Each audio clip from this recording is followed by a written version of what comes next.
My top 10 favorite books of 2023. What's in here for you? What books in here have you never heard of before?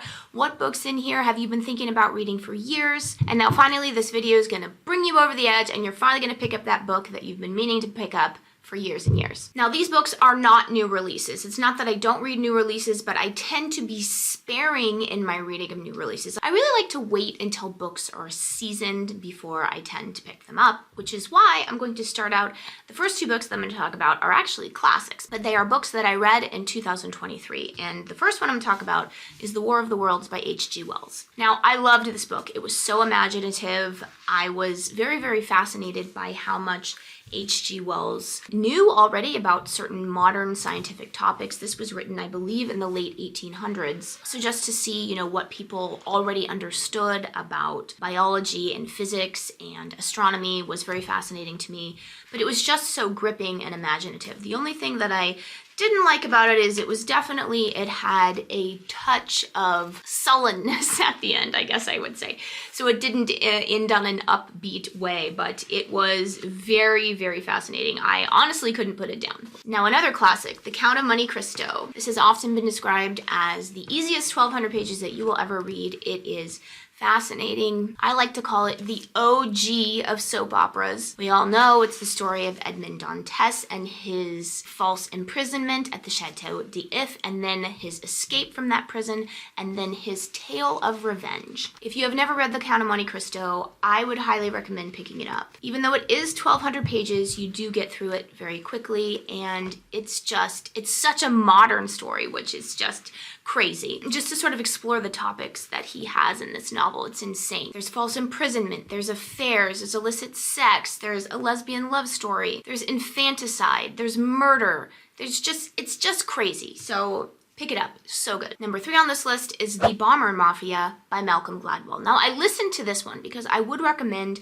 this one is much, much more suited to the listening format. In fact, I believe it was first published as a podcast, and then because it was so popular, Malcolm Gladwell made it into a book. Now, Malcolm Gladwell has a podcast company. He's really sort of, reinventing what is to be expected out of audiobooks with his podcast company. You've got sound effects, you've got music. You get to listen to the actual interviews of people that he quotes, so you get to listen to their voices if that's available. This story was fascinating. It was a World War II story, a true story, so, he writes stories, he doesn't write fiction. But it was about how the US Air Force dealt with Japan in terms of the types of weapons that they used. And one thing that I really love about Malcolm Gladwell is he really just lays out the facts. He doesn't try to make you believe a certain thing, he just lays out the facts.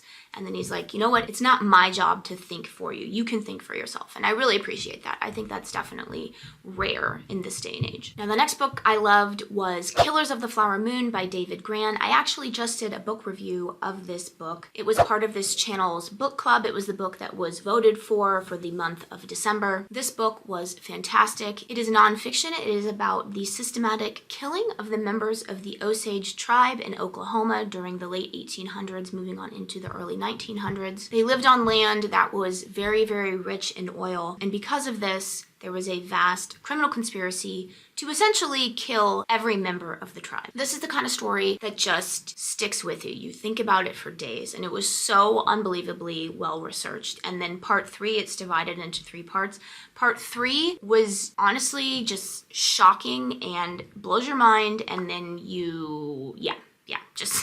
I don't want to tell you what it's about because I want your mind to be blown. Next up is Birdsong by Sebastian Fox. Now, I don't know if you're new to this channel. I'm assuming you are. But if you aren't new to this channel, then you've probably heard me talk about this book over and over again. I absolutely love this book.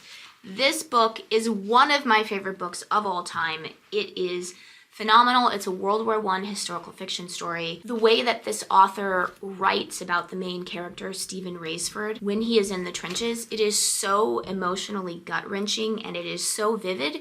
You feel like you're there. It is such a beautiful story too. Just the ending of the story, it had me crying hysterically, and it's a page turner too.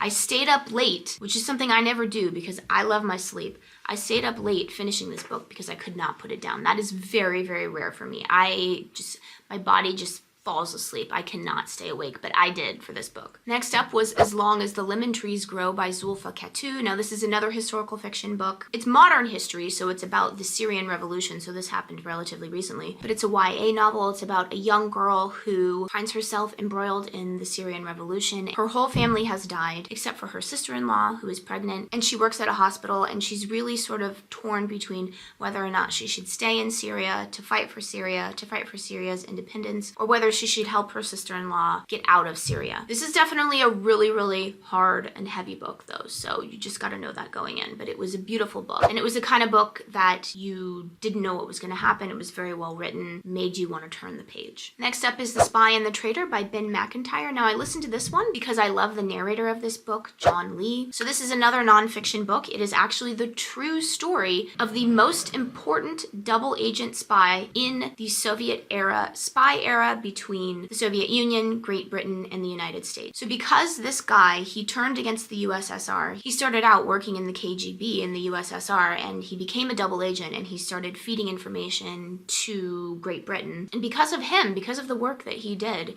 he helped to topple the Soviet Union. It was such a fascinating story, and it was one of those stories that you think to yourself, truth is stranger than fiction, and I could not stop listening either. It was just so exciting. The next book that I loved is The Revenant by Michael Punke. Now this is based on a true story. It's a story of survival. It's a story of the trapper Hugh Glass, who was attacked by a grizzly bear and then is abandoned for dead, and then he gets revenge on the men who abandoned him. It's just really up my alley. It's a great survival story. It's a story of revenge. It's really exciting. It's a page turner. It's told in vivid detail. You may have heard of the movie, the Leonardo DiCaprio movie. I actually didn't realize it was based on a book and that the guy was a real guy. So yeah, totally loved this book. Next up, The Giver of Stars by Jojo Moyes. Now this one surprised me because I tend, Jojo Moyes, she's more just like fun romance. I mean, she does have historical fiction I've read. I forget the name of it right now, but she had a book. It was a World War I book, and I read that, and I enjoyed it as well. But this one is specifically, it's about a British woman who moves to the United States. She marries an American guy, comes over to Kentucky,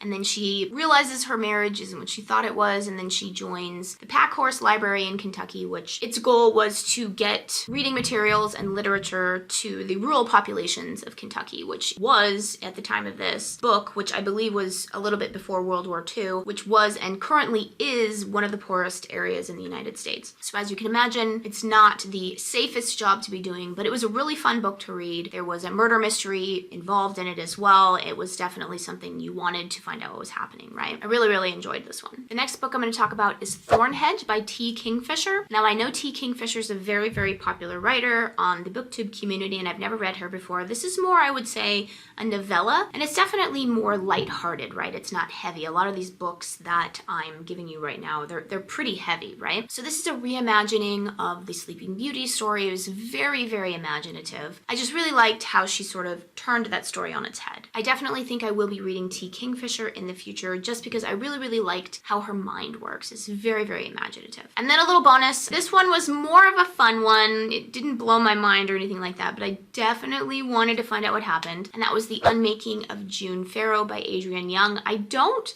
want to tell you exactly what it's about because the less you know, the better. It's definitely got science fiction vibes. It's definitely got some fantasy vibes. There's a love story in it as well. It's a mystery, a murder mystery. So if you're looking for something that's just like fun, definitely a good one to pick up. I will say the ending, and I don't want to say why it wasn't explained or why there was just sort of like something that didn't really work, because if I tell you that, you're gonna know what the story's about. The less you know about the story going into it, the better. I do think some, ends weren't really tied up well at the end because I don't think it was possible, like scientifically speaking. And just as somebody, I actually have a bachelor's degree in math, so just as somebody who kind of maybe thinks about things in like a super analytical way sometimes, like the analytical side of me didn't like how it was tied up at the end. But I mean, regardless, it was fun. I really liked it. If you're looking for just like a fun time, this is a great place to go. But yes, those are my top 10 favorite books for 2023 and for 2024. I do have a goal of reading 100 books. I've never done this before. Subscribe to my channel to see if I actually can do this. But I have another video, and I'll put it up right there, about my plan to do this, my techniques to do this. I'm very busy. I've got 2 kids. I got a full-time job. I'm obviously spending some time on this YouTube channel, so So I'm not spending any extra time reading,